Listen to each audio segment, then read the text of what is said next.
What's up, everybody? We are clashing all of the gaming live streaming platforms against each other. You thought they were friends? They aren't. It's a battle to the death. Facebook gaming, where are you at? Mixer, where are you at? YouTube gaming, where are you at? Facebook gaming, where are you at? All the gaming Facebooks, where are you at? They're gonna fight each other. By the numbers, actually. So we're gonna look at which platforms have the most hours watched, have the most unique viewers, have the most channels, have the most average viewers per channel on the platform. Why do you need to know this? Well, so you can figure out where you can grow, obviously. So many of you are grinding your live streaming every freaking day for hours and not growing at all. Is there a platform or platforms that are better than the others? Sneak preview, yes. Definitely there are, and we're going to cover that in this episode of the Digital Drop Podcast. My name is AWOL, and joining me as always live is Andrew Parent. Hey, we're back. And actually, this is a topic we've covered before on podcasts, and we had some predictions. I'm really excited to see whether we were right or not. We kind of were a little bit, and we kind of were in some areas, so I'm excited about that. Exactly. Ross, Dylan. What's up, buddy? Not a whole lot. Enjoying some coffee on this Monday morning. After we finish this, I'm going to go play my new favorite game, Just Chatting. Can't wait. Oh, it's such a good game. Oh my gosh, perfect transition into, and if you're not watching the video version, you would benefit a lot by watching the video version, but we will say it out loud as much as we can. And I just cut over to this display, and here is the Streamlabs quarterly report. You might be like, ooh, we're watching a report? Gross. No, this is the most interesting report of all time when it comes to streaming. And we're going to cover all of the most important numbers here, starting with total hours watched. So if you're wondering which streaming platform has the most viewership, the number of hours watched is the most interesting number to look at. And what is really, really interesting here, boys, is that Twitch definitely has 65% of the pie, and YouTube gaming has 22% of the pie when it comes to the total hours watched at the Q1 2020. And so what does that mean? That means that's where the majority of the viewership is. 87% of the viewership is on those two platforms.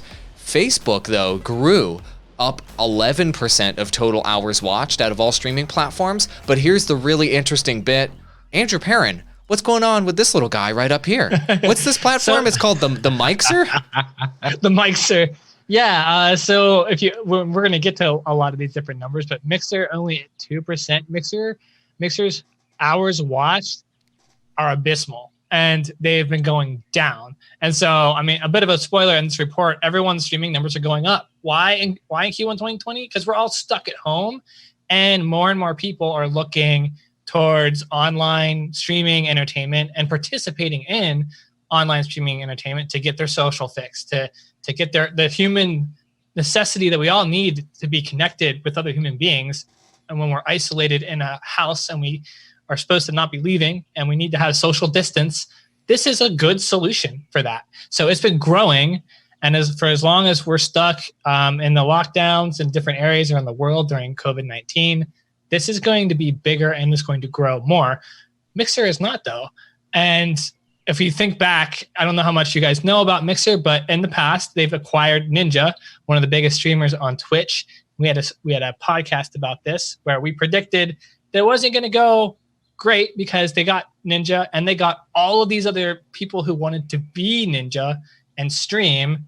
And instead of bringing all this audience over to Mixer, they just brought a bunch of streamers without bringing the eyeballs. So now you've got a ton of people streaming the Mixer, but not a lot of people watching it. Yeah, and then we're going to illustrate that in these upcoming numbers, how many streamers there are. I mean, I'm not going to make you wait. There's 3 million streamers on Mixer, but only 2% of the viewership, like the actual hours watched is on Mixer, but there's 3 million people pumping content into that platform. Ross, take a look at this one. I mean, this is illustrating that right here, right? Total hours streamed. So, Twitch, 72%, not a surprise, but wow, look at the jump here in Mixer.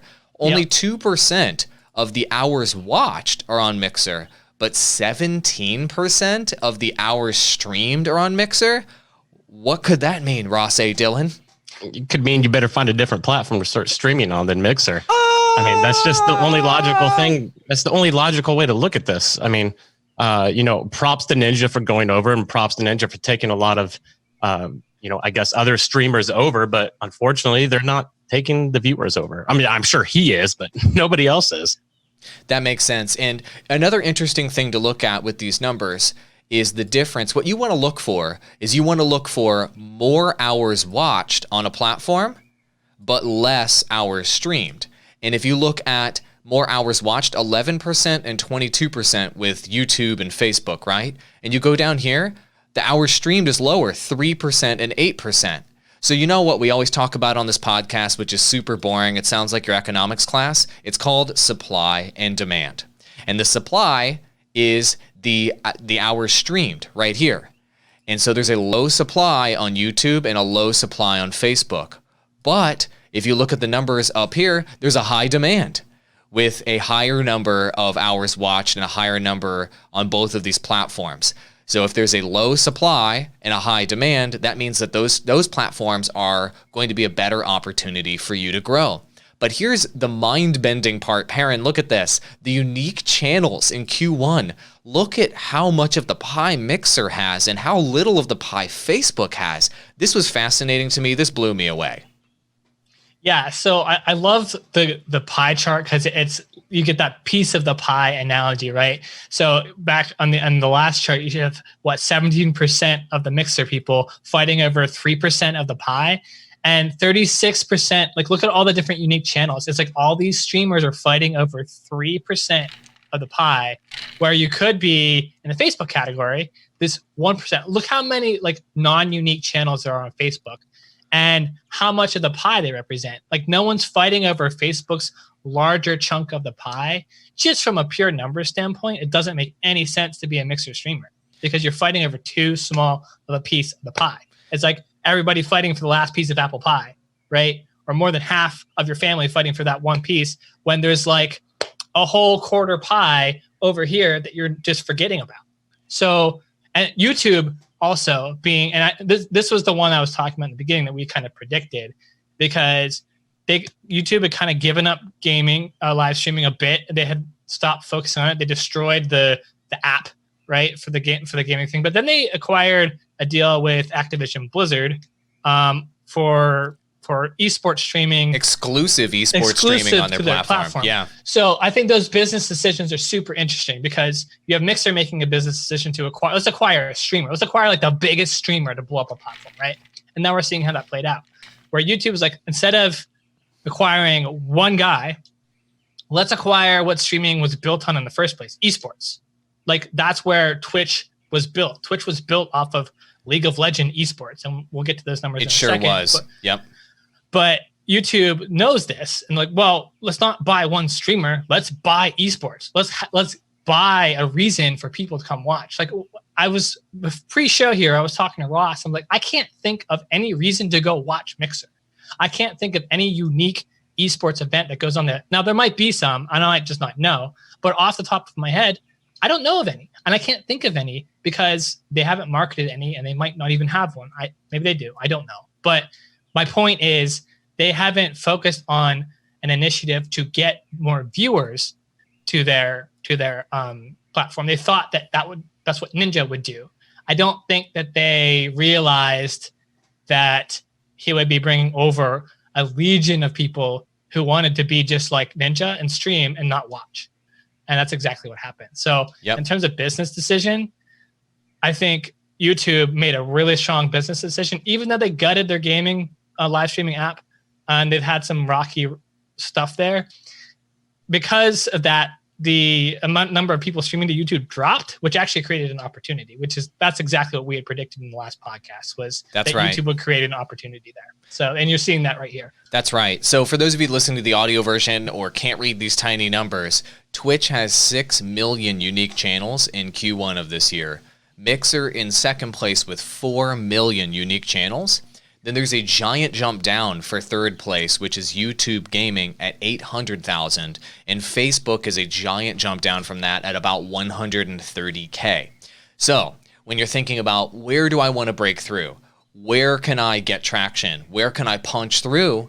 Obviously, do you want to compete with millions of people, or would you like to compete with hundreds of thousands? Obviously, hundreds of thousands is better for your odds of breaking through, because the odds of breaking through as a streamer is like, 1 in 10,000, maybe 1 in 100,000 to actually become decent sized, right? And so the less people that are there, you can be a big fish in a little pond. And I can't wait to dive into the developer angle here in a minute, Perrin, when we look at which games are the most popular.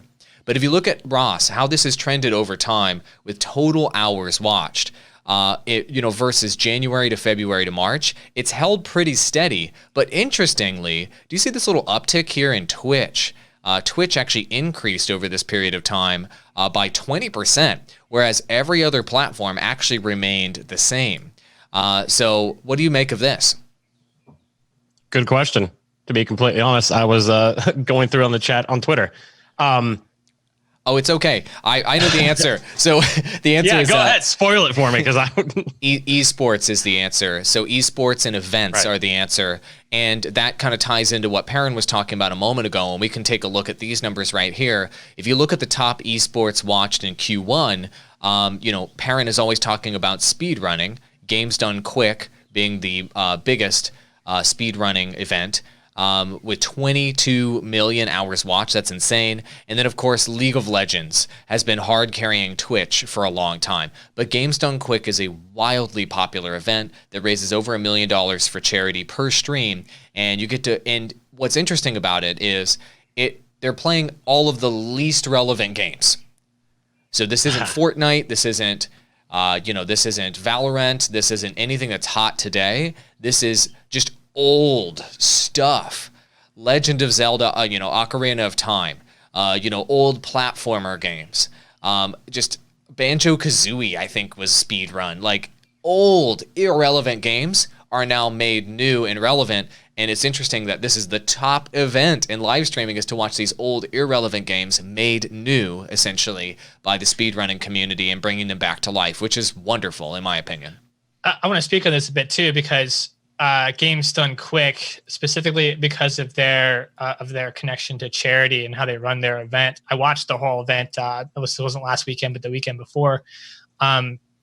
They kind of capture this whole COVID-19 thing and they gave a lot of gamers a way of being able to do something about it. And that's why I think this one blew up. And they did actually bring in newer titles too. And it was just really entertaining to watch. I had it on like a TV screen or my computer somewhere, even around the house, like almost all weekend, because it made it feel like you were hanging out with other people, even though you might be alone in your home, and that like you were part of doing something about this global crisis that we're all dealing with. And it encapsulates this rise online of like, and particularly why streaming is now growing really big. Like we saw that uptick in the chart on Twitch. That's going to last for a while, and that's going to keep happening for probably, I'm going to predict, about a year. And then it'll go back down once things start to kind of iron out around this virus. But for now, people are going to need a connection somewhere, and this is the answer. And GDQ was a really good example of that. That's great. I didn't realize they brought in new games, but of course they are. Of course. As the event becomes more popular and as this community gets more exposure, being the #1 esports event, every game can be speedrun, right? And so let's look at these top publishers. This was fascinating on live streaming platforms. What I think is interesting here, do you see any major publishers that are missing here in the top 3 that maybe would have been there in the past, Ross? I see a couple that I can name out here. But go ahead. I think we're on the same page. It's one that is kind of chilly. They're a bit active. It's called Blizzard Activision. Is not here in the top 3 publishers watched in Q1, and which is interesting because their games, Blizzard's games, used to be the most watched games, the most popular games on streaming platforms. And I think part of this ties into what Perrin was just talking about, where Blizzard signed an exclusive deal, Blizzard Activision signed an exclusive deal to move a lot of their live content over to YouTube. And because there is less total viewership on YouTube to watch that content, they dropped out of the top 3.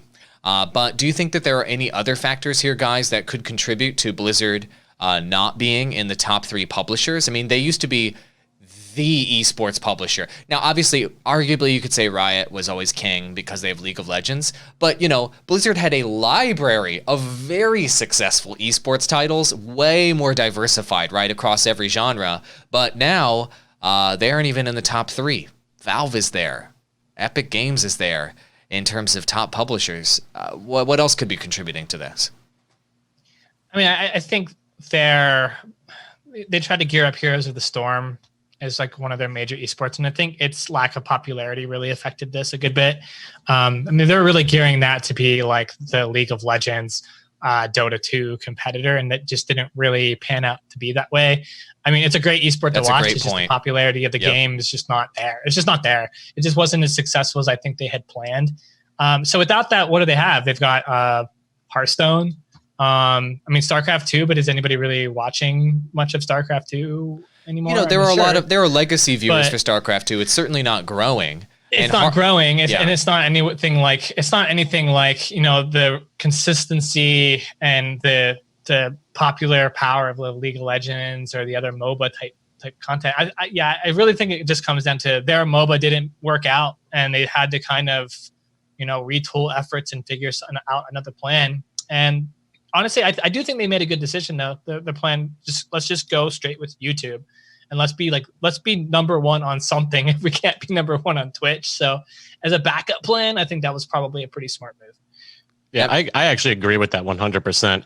I mean, I think popularity is the biggest thing. You're competing against Fortnite, League of Legends, and, you know, Counter-Strike. So it's kind of, I would like to see, and where do you think, this is actually a good question, where do you guys think, if the list went down to 5 or 10, where do you see Blizzard actually coming in? They'd probably be number 4 and number 5. Number 4 probably, I think. Yeah. And I think a big contributing factor here is that they just don't have new games. They didn't have a single new game in 2019.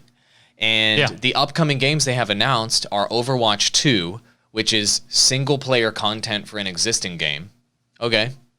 And then they have Diablo 4, not coming in 2020, probably later, 2021, 2022. And then they have a mobile game? Where are the games? Why isn't Blizzard releasing games? Like, they just aren't releasing new games, and that's why they're not staying relevant. Like, right, and the pandemic doesn't help that situation either, but you're right. Even with the pandemic, what do they have coming out? Literally, like, if there was no pandemic and everybody was still working, they still have nothing coming out. So unfortunately, this is going to continue to be the trend with Blizzard. Yeah, Blizzard, I mean, released nothing but bangers, with the exception of Heroes of the Storm, which I would say was like a 6.5 out of 10 in terms of its performance. Ba-doom-doom. Again. And, but yeah, that's the only one that they've released that wasn't huge in terms of streaming. But Heroes of the Storm still did pretty well in terms of streaming. It wasn't a bad performing title. But, you know, that leads us to... So obviously Blizzard, you have to release lots of new games, right, to be successful. Or you have to be Riot Games and have a mega title. Or Epic Games and have a mega title. But that's not something you can kind of count on. And what Blizzard could always count on is that they had a great game coming out every handful of years.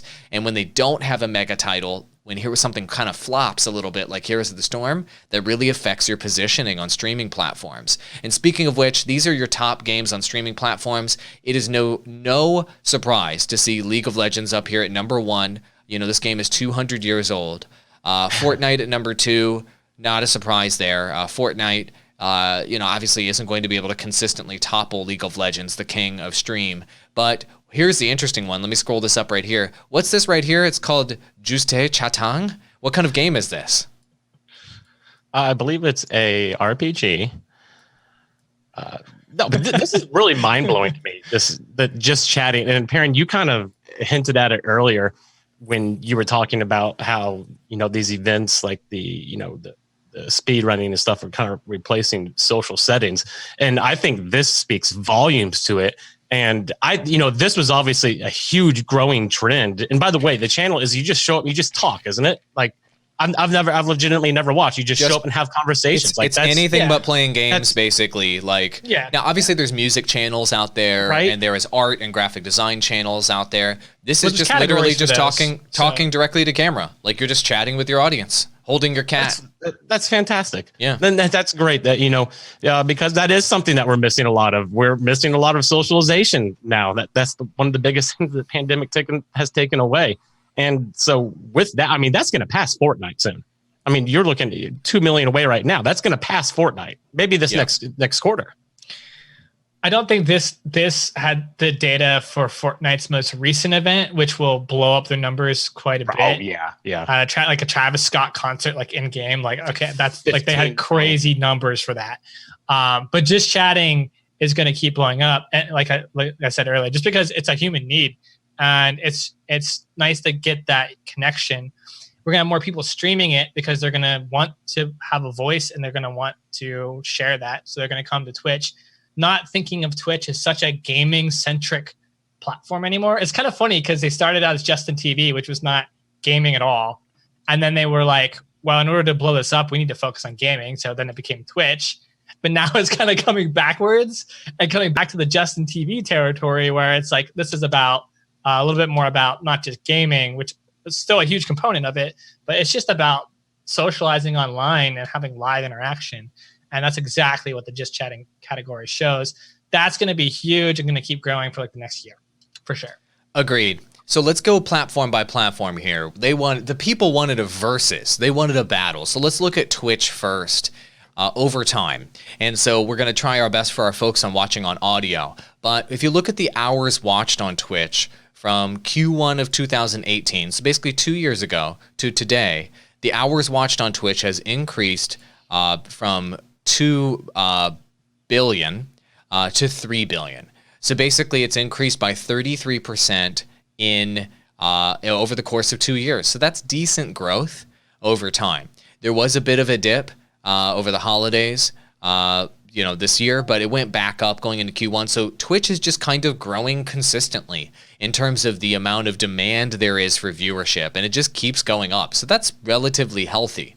However, if you look at the number of hours streamed, it has been an interesting story here, guys.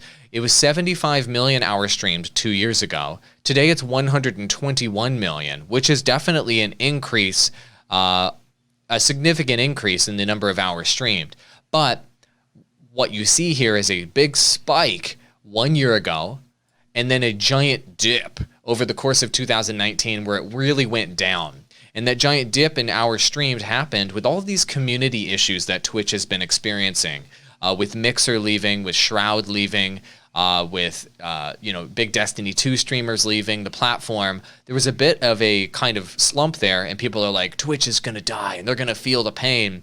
But if you look at this giant spike here in Q1, coronavirus, and just the kind of, let's say, the longevity, the sustainability of Twitch is really clear, where it's gone up to an all-time high in 2020, despite the fact that top talent left. So I'm going to open this up to both of you. Does it matter if top talent leaves Twitch? I mean, these numbers look like, they're able to recover pretty quickly. It doesn't. If a top talent leaves Twitch, that just leaves a hole for another top talent to fill it. I guess the coronavirus is the best thing that could have happened to their platform, because I don't see that jump, which I think is the biggest spike in growth that they've ever seen. I don't see that happening without the virus, because this increased need and demand for online live engagement and interaction doesn't happen. So I do think they would have continued to decrease, but I think they could have kind of staved it off where it cut more like plateau after a while. But even still, in a plateau scenario, that's not great for Twitch, and that's not great for new streamers because the platform isn't growing. It's now on the same level as like Twitter, where these platforms aren't growing. So it's really, really hard to come in as a new person, a new creator, and make something happen. That is no longer the case right now, and potentially foreseeably for the next year. Twitch is a place where creators can come and grow again, which is really nice. And so is YouTube, and so is Facebook. Mixer is not. But I think this is their biggest jump in growth that they've had. But it is not due to anything that Twitch has done. It is simply due to the state that the world is in, that we're all dealing with this pandemic, basically. That makes sense. Does this platform feel a little bit like Twitter to you, Ross, when you look at the numbers? You're one of our, you're our chief Twitter guy. If we look at the number of unique channels here, over time, the number of unique channels on Twitch has increased over the past, 2 years ago, it was at 4.6 million. 1 year ago, it was at 6.9. And then now it's at about 6 million. So it's kind of holding steady in this 4.5 to 6 million range at this point. The growth is just kind of steady happening over time. This feels kind of like Twitter to me. Like, does it feel like that to you, Ross, where, there isn't really a big opportunity to grow, but it's still just a relevant platform that's kind of holding steady and you're never going to move it? It feels like that to me. It really does. And I'll be interested. And I would actually be interested to see Twitter's numbers. And I'm thinking like maybe after Q4 of this year, because we don't know how long this virus pandemic is going to go on. And we don't, even when the virus itself is gone, there's still going to be a lot of people that, are looking at how they do social situations differently. And I think that could play a huge role. So Twitch, definitely, if there is an opportunity for Twitch to, permanently get over that hump that Twitter never could, as far as growth and where your users and unique channels can actually grow, it's going to be during this. So I think for Twitch, the next, I would say the next 18 months to 2 years are very, very critical for the future of Twitch and what kind of growth, if they can get over that hump.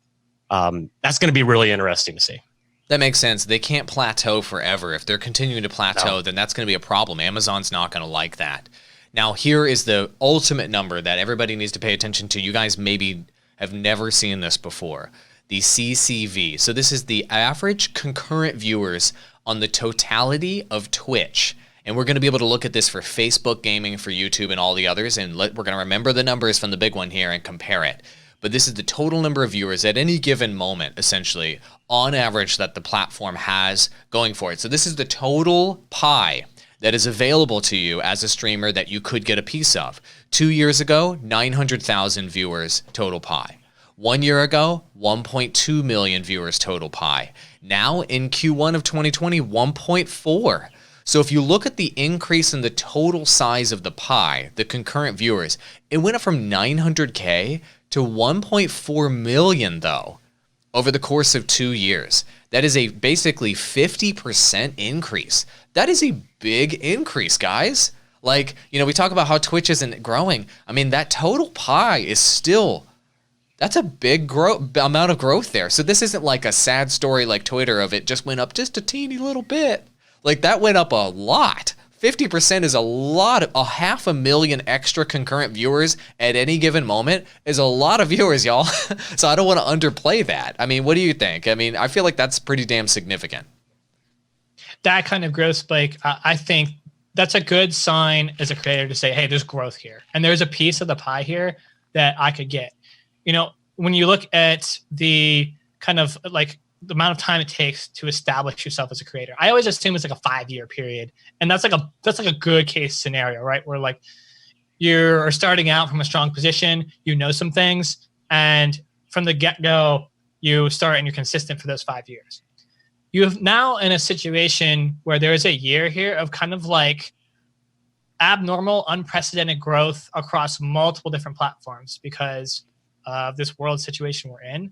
This could accelerate potentially your growth trajectory and like cut off the year that it takes for you to be at that end point. Like if that end game was going to be 5 years, it might now be 4 because of this growth spike and the amount of potential viewership and audience that this could be for you. So in terms of a creator, if you were ever looking at a chance or an opportunity to get into like a good period of time where it's lucrative, this is it. It's now. It's right now. If you looked at the back of the chart on Twitch, there's 2 million more unique streamers coming in too. So you're not the only one. There's a lot of other people jumping in on this. So the sooner you get in on it, I think the more you can get out of it. So even on Twitch, and that's interesting because in our last cast, where we talked about this report, we were saying Twitch is stagnant. Twitch isn't growing. We did not predict Twitch to be a place where you could get this. We were looking at this curve right here, Parent. We were looking at this curve right here, Perrin, the one where it was dipping down after Shroud and Ninja and everybody left after the end of Q4 here, and we were like, oh boy, this is not looking good right here, friends. If you're watching the video replay on Twitter or YouTube, you're going to see that dip. But then, bam, Q1 of this year, it went way up. And so we're all getting proven wrong here. I feel like we're kind of getting, it's an I told you so from Twitch right now saying, nope, we're a household name, we're a brand name, and we're here to stay. I mean, if it were something that Twitch did, that'd be fair. I mean, yeah, we could not have predicted a global pandemic coming in. All right, fair. Change things. Fair. You know what I mean? Like, I mean, maybe we could have. Maybe we're that good at predictions on the digital drop pod. I don't think we're that good. I mean, we're decent, but in terms of looking at the trend, yeah, I see that line going down more without COVID-19. So, yeah, I guess it's a little bit of a silver lining in terms of a really bad state that we're having to struggle with in the world. There is some opportunity here for a new business or a growing business, and that's the creator business. Makes sense. Okay, we're going to go through the next platforms a little bit faster now that we've kind of established the baseline, which is Twitch. And we're now going to compare and contrast the platforms to each other. And so we're going to go to YouTube Gaming. Ooh, boy, that zoomed in a little bit too much there. We're going to go to YouTube Gaming, and we're going to look at the number of hours watched. And hours watched is really interesting. That's like the demand basically from viewers over time. And hours watched on YouTube Gaming, we helped launch YouTube Gaming, so we've kind of been there since the beginning. And 2 years ago, there were 390 million hours watched. 1 year ago, there was 700 million hours watched. And today there's 1 billion hours watched. So over time, this has basically it's basically 250% growth over time in terms of the demand, in terms of viewers wanting to watch live content on YouTube. So do you see the growth here? This is way more than Twitch's growth, right? 250%, not 30%. So YouTube is growing faster in terms of the number of people that want to watch live content. That's great. Now, here's the crazy ass graph for YouTube Gaming in terms of hours streamed. So we have been a proponent over time of telling people do not stream on YouTube. During this period of time down here where it's real low in terms of hours streamed, we're like, do not stream on YouTube. And all in here, we told you do not stream on YouTube because the algorithm really wasn't benefiting you. However, I mean, just look at this. 2 years ago, the number of hours streamed, how popular the platform was basically with streamers, 6.3 million hours streamed. 1 year ago, 17 million hours streamed. And then that dipped down to 8 million when Shroud and Ninja left to go to Mixer, but now it's back up to 14 million. So what does that mean? That means that people have, the YouTube algorithm has changed a lot over time. During this period of time where it's really, really low 2 years ago, in terms of the hours streamed, the algorithm was punishing channels for going live. Then I think a lot of Fortnite live streamers started to jump onto YouTube because Twitch was too crowded, and the number of hours streamed really increased over the course of 2019. But they didn't see growth because the algorithm still sucked for live streams.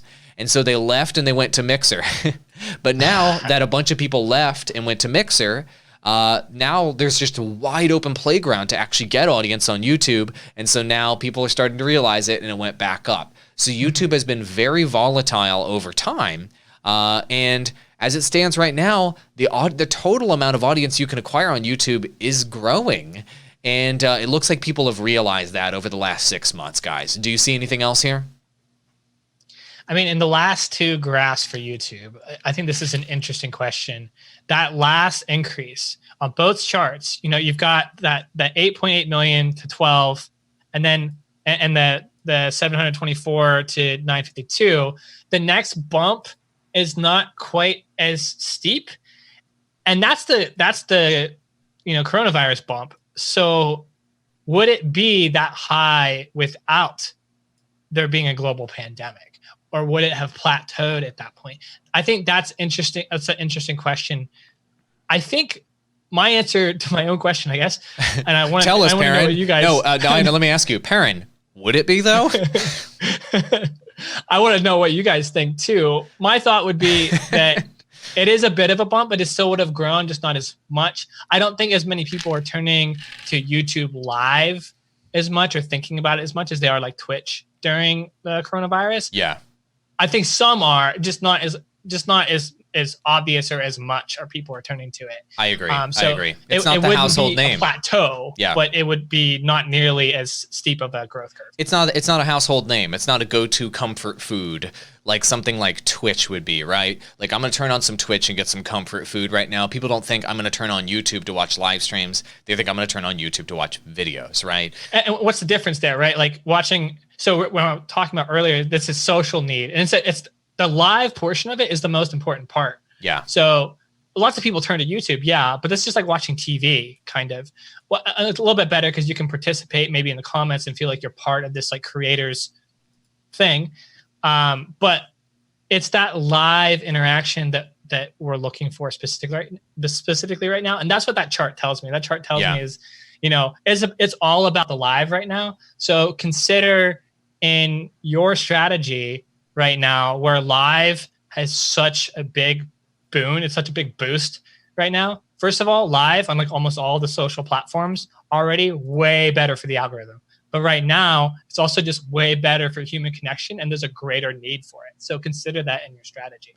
That makes sense. And we need to speed this up because we have to go to work here soon. So let's go ahead and cover the rest of the numbers quickly. But I'm going to We can always do a part two, if we have to cut off. We could do a part two. Yeah, we could do a part two. Let's try to end this by the top of the hour. So we have 10 minutes to finish up our analysis. Okay. So YouTube, look at the number of live unique channels here, Ross. 2 years ago on YouTube, there was 1 million channels on YouTube. 1 year ago, 2.3 million, but now there's 800,000. Ross, do you see an opportunity here for anyone on YouTube? No. Like, tell us, is there one? I don't think so. I mean, what has happened has, I'm sure, because we cover so much, was there a point back in Q1 a year ago that did they start like removing channels for some reason? Or, I mean, what happened? What caused this massive increase and massive dip within less than a year? Ross always has the best questions. He always tees us up to say the smartest things. Thank you. So yes, it's because everybody saw the grass being greener on Mixer, that they left YouTube, right? And we saw this mass exodus, right? 2.1 million, huge down to 800,000. I didn't realize it was that many. I had no idea it would be that many that would leave for Mixer. People just left in mass to Mixer. And when we go look at Mixer's numbers, you'll see a correlating amount of channels. Okay. And YouTube was the biggest loser, I guess you could say, in quotation marks there, of channels. But you know what that did? That cleaned things out, my friends. Instead of competing against 2 million channels on YouTube for live viewership, now you only have to compete against 800,000.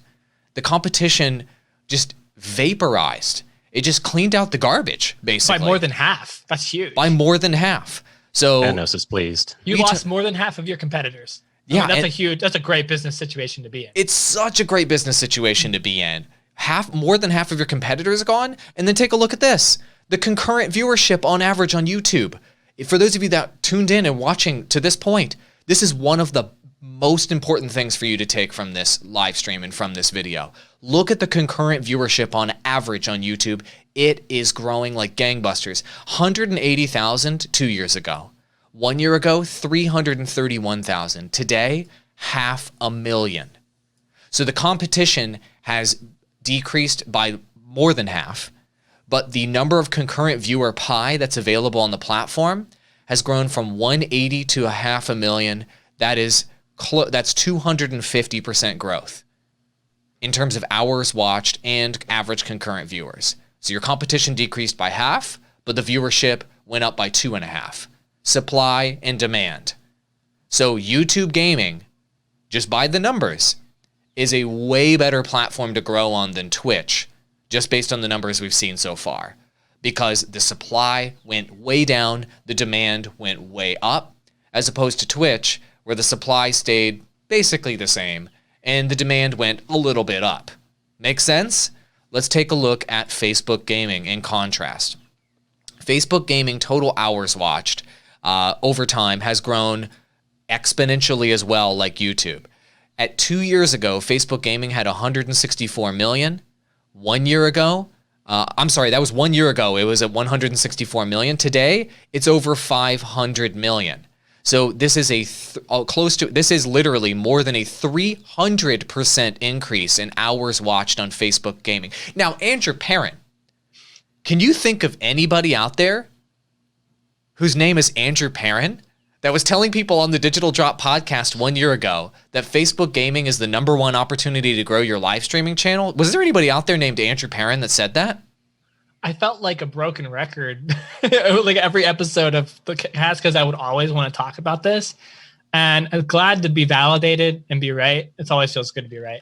But hopefully you guys listened, because at this point, and look at the growth. There is, in all the other charts, we see these down points for the most part, even in Twitch, even on YouTube, and definitely on Mixer. Facebook, all the way up, baby. Just straight. If you do like a moving average or whatever on that, it's going to be pretty positive, and it's going to continue that trend. Interestingly, I don't think that, what would this look like without the coronavirus? I don't think the coronavirus really affected it as much as some of the others, because the platform is generally small overall still, even with this growth, but the growth is insane. So Facebook, still right in there. If you guys are looking at trying to maximize getting opportunity out of multiple one of these platforms, consider like multi-streaming and figuring out what gives as much growth from all these as you can. Yeah. And look at the hours streamed. It actually decreased a little bit at the beginning of last year, but then it has gone up pretty consistently since then. So, so if we look at the number of hours viewed on Facebook, that has increased 300% essentially. The number of hours streamed has grown 250%. Okay, so supply and demand are kind of moving in tandem with each other on Facebook. So keep that in mind. Okay, so it's not that crazy situation that we told you about a moment ago with YouTube, where we're supply, we'll look at the number of unique channels, where supply bottomed out, but demand still increased. Facebook supply and demand are increasing at the same rate. So keep that in mind. And when we look at the number of unique channels, it just is going up and up and up. 27,000 channels were there when we got started, and we were one of those first 27,000, Perrin. Today, there's 130,000 channels. But guys, that's only 130,000 channels. Like that's like nothing. That's not very many. Yeah. That's like no competition. Like you could be one of those channels, and let's say 1 in 10,000 breaks out and becomes a full-time streamer with a huge audience. That's great. Your odds are pretty decent there compared to the other platforms. So the total amount of competition is so tiny on Facebook. But here's the really interesting part, and here's the kicker for Facebook. Look at the average concurrent viewership growth. It started out at 76,000 1 year ago, and now it's 250,000. Guys, this is this is a 350% increase in the average concurrent viewership on Facebook. So all of the numbers on Facebook gaming are going up, up, up, up. Is there anything else to say about this, guys? Like all the charts are just freaking skyrocketing. Do you guys have anything else to say about Facebook gaming? No, it's pretty self-explanatory. Yeah, it's still pretty early on. It's interesting to look at the chart and see how on the average concurrent viewership, it's like people were very slow to adopt it. And that's obviously going to be the case because it's Facebook. There's just some aversion to it. Like your parents are there. You don't want to streaming on Facebook necessarily, right? But that doesn't really matter. It started out sluggish, but it picked up its momentum. And I think it's going to keep a pretty strong growth uptrend. Also, I think they recently, last week, just released a mobile app for a new mobile app. They might have had one before for Facebook gaming. So one thing that Facebook was doing different was they were always focusing so much on resources and initiatives for creators. They're still doing that. So in terms, if you want support early on for your stream and you want the platform to actually care about you, now is the time. Facebook will care about you. Twitch won't care. Not until you're big. Mixer probably won't care. And YouTube won't care either. But Facebook might actually care about you. So it could be an interesting place for you to go as a creator. Yeah, and I have to say, a former business contact of mine, or actually current business contact of mine, Phil Ranta, is running the North American Creators Initiative for Facebook, and they have a really good. He used to be over at Mob Crush actually, and they have hired high level talent. This guy's high level talent. He knows what he's doing. He's actually savvy. So I just wanted to say this, not to brag on Phil, but just to say that when you think about Facebook, you might think they're out of touch or they're like just a bunch of suits over there. If the person running their North American Gaming Creators Initiative is Phil Ranta, I can tell you that it's not just a bunch of suits. He actually knows what he's talking about. And like he's been in the gaming creator industry for like 10 years, like us. And so they actually have people over there that know what they're doing. It's not just a bunch of like Zuckerberg clones, trying to get that gaming cash. So they have some good talent over there, some good leadership, which is really encouraging to me. And when I saw that Phil, when it moved over from Mob Crush over to Facebook Gaming, I'm like, oh, okay, so they're taking this seriously. They're actually hiring good people to run this initiative. This could go somewhere. Because a lot of the times, right, when these platforms fail, it's usually a leadership problem, right? But if you have good leaders that understand what's going on, then you don't have that problem as much. So let's take a look at Mixer. We've already kind of crapped on Mixer. And, we just want to look at the numbers quickly. And then we'll, my screen always turns black when I go over to this monitor display, and then it pops up a few seconds later. Sorry about that. But Mixer, if you look at the total amount of hours watched on Mixer, it started at 22 million 2 years ago. It spiked to 90 million here 1 year ago, and it's back down to 80 million. So, there was a spike there when Ninja and Shroud joined the platform, as you can see here. But it went back down after that. Uh-oh. But I thought they spent chameleons to get more audience. How come that didn't keep going up, up, up? Didn't the coronavirus happen? How come it didn't go up? It's so interesting. I wonder if they would have kept solid growth had they not acquired Ninja. Because I think they would have. That, yeah. Like, that's so disappointing for them because they had solid. Look at their growth before that. Their growth is really consistent and really strong. It's like super stable. It's almost a straight line. But the problem is, well, at least what I'm going to speculate is a problem. I don't actually know the exact problem, but just based off the info here, they acquire Ninja. They acquire all of these streamers who aren't good, and they just want to be like Ninja, and they have no audience. You've suddenly filled your platform with a ton of really crappy content, and that's the problem. Is you fill your platform with all this stuff that's just not watchable, and they're just nobodies streaming, and they're not going to grow because there's no new audience. Yikes. And keeping it 100. I agree with you. This is harsh, but it's true. I mean, they could be good streamers, but they're on Mixer, and nobody will ever find out or know. That's the problem. So now you also have no pinnacle events. Now, I could be wrong on this. I need to look at Mixer some more. But to me, as someone who's pretty in tune with online live events in the gaming sphere, I don't know any that occur on Mixer, and that's not a good thing. So you don't have any pinnacle events. You've filled up your platform with a bunch of streamers who can't get an audience. It's the oversaturation of terrible content problem, and they're going to have to now solve that in some way. And I don't know how you solve that now that they've made that acquisition. It's going to be difficult. It's going to be difficult to do, the oversaturation issue. I mean, if we look at the total number of hours streamed, it was 17 million 2 years ago. 1 year ago, it went up to 36 million, and now it's down to 28. So the interest in streaming on their platforms has actually decreased since they made those big acquisitions of talent. That's really bad. And then Ross, take a look at this one. 2 years ago, Mixer had 3 million people streaming on their platform. So, we talk about, was it a quality platform? Like, look how overcrowded it was 2 years ago, Ross.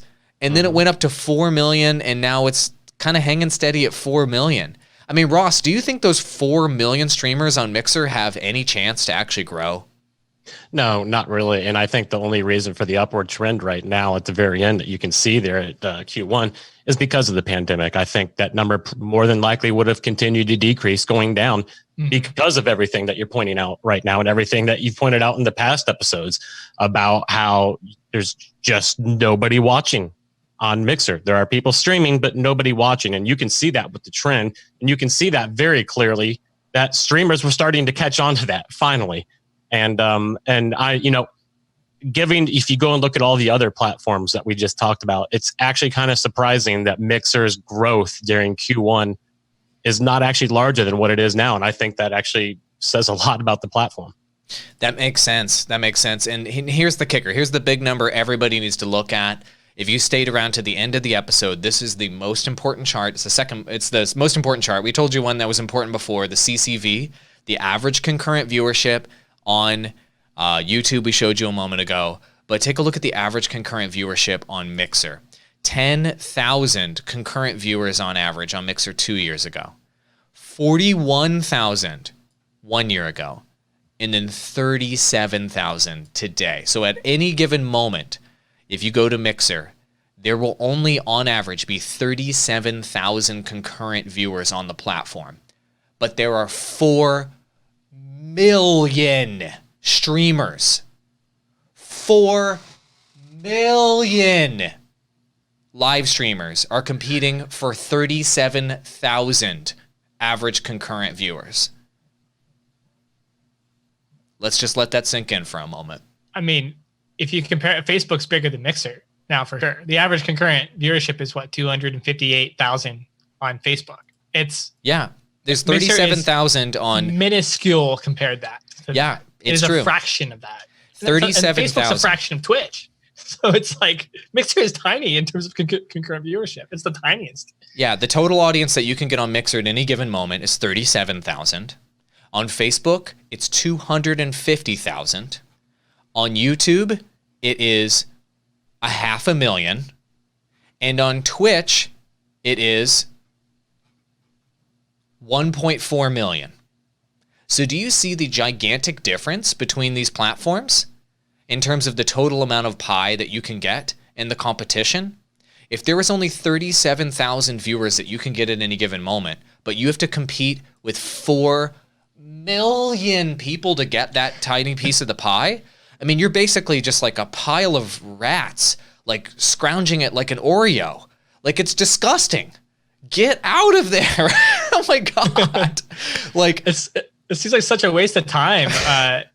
The graphs at the charts at the very beginning, the pie chart, I love the analogy. You are 17% of the entire gaming streaming community fighting over 2% of the pie.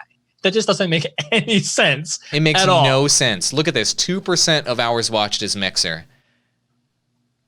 But 17% of the hours streamed are coming from Mixer. I mean, just what is even going on? So let's go ahead and just do a quick ranking.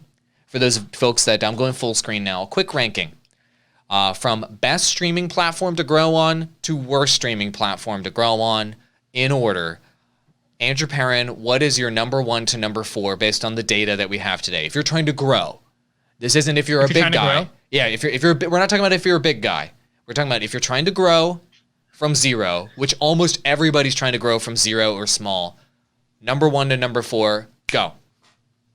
YouTube gaming. For sure. The supply, demand, the competition is just it's such a good point. The growth is at such a good point. It's definitely number 1. Facebook, easily number 2, just because the consistency of the growth there and the low number of people streaming still. It's so early in that platform still.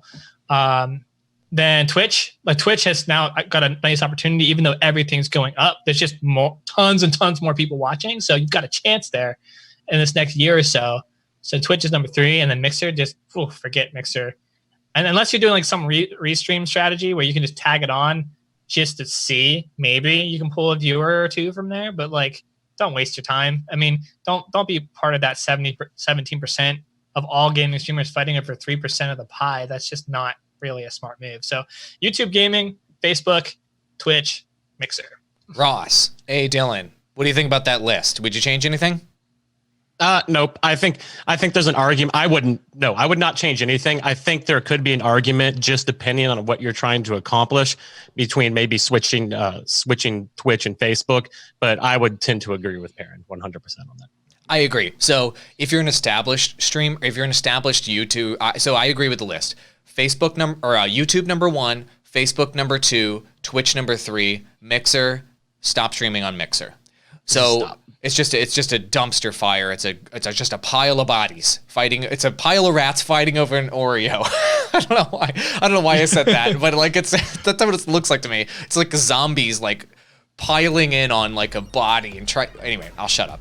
So you could switch Twitch with Facebook, I agree. If you're already an established personality, Ross, and I think this is what you were going after, and you have some audience that you can drive over to Twitch, Twitch does have a lot of significant benefits versus Facebook gaming in that it monetizes way better than Facebook gaming.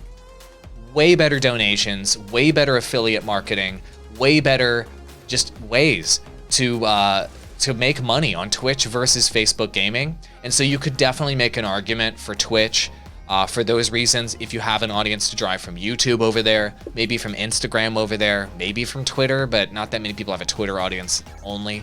So an argument can be made. But I'd say overall, for growth, Facebook gaming is definitely stronger than Twitch for that reason. So there you go.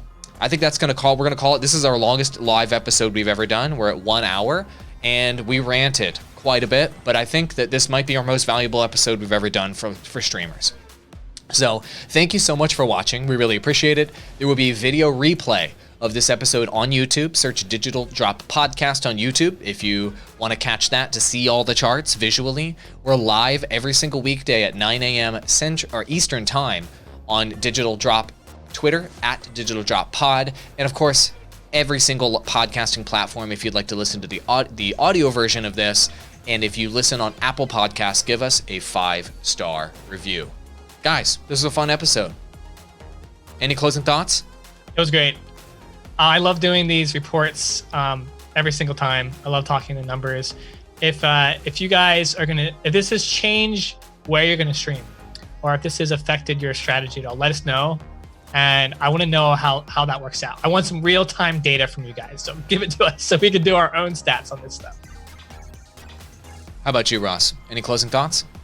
Yeah, after this, I'm immediately going to go create a Mixer account and start drawing. Awesome. That's great. Yeah, turn on your Xbox, go no face cam, and just play some, what's it? Call of Duty. Let's play some Anthem. That'll grow you. There you go. Yikes. All right. Deadly combination. Ouch. Anthem and Mixer. Ouch. Yeah, or play some Battlefield 5. That just got shut down, live service. Ooh, yikes. Alrighty. Thank you for listening. Bye-bye. Go stream, not on Mixer. Bye-bye.